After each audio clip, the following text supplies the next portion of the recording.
Welcome to part 2. Now, I'm going to reveal my background and the events that led to write this book.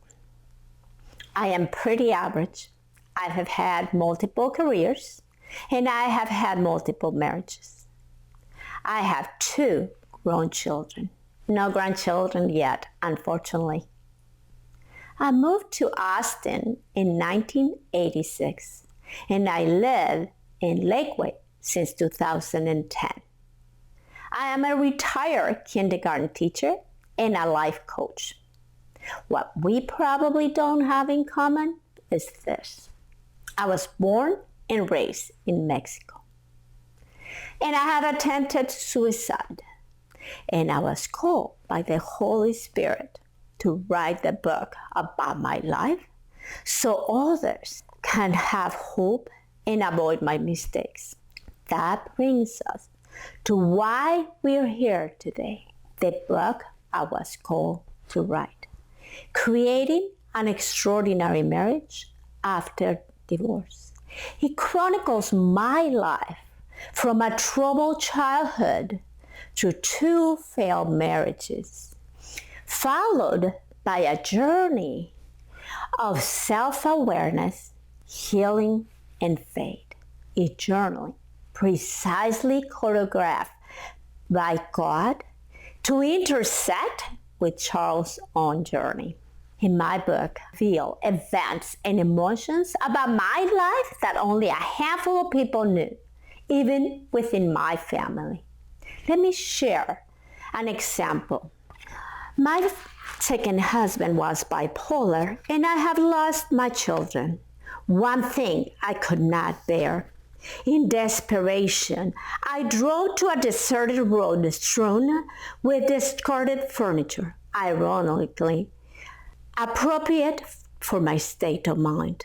I swallowed 50 Valium pills that I took from George. I don't remember how long I was unconscious.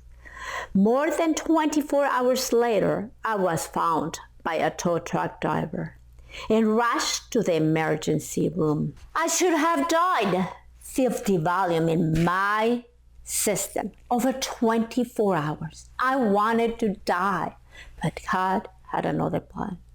I didn't realize it then, but the moment I woke up in the hospital was the turning point in my life. From the depths of despair and desperation, God lifted me up and set me on my feet. And probably the most important lesson of the book is that the Lord put people in my path through whom He could channel His love, forgiveness, and healing. He knew way better than me what I needed and when. So I began to see that when I was in control, my life was chaos. When I let go and let God, good things started to happen. One of those good things was romance. We all like a good romance story now and then. My book has that too. I share how Charles and I met, fell in love, fought, and got married. Even through our courtship, the hand of God was present. In the book, I talk about the miracle of our relationship, how 2 very opposite people are brought together to learn how well they complement each other. Thank you for listening. In part 3, you will hear how the Holy Spirit intervened in our relationship.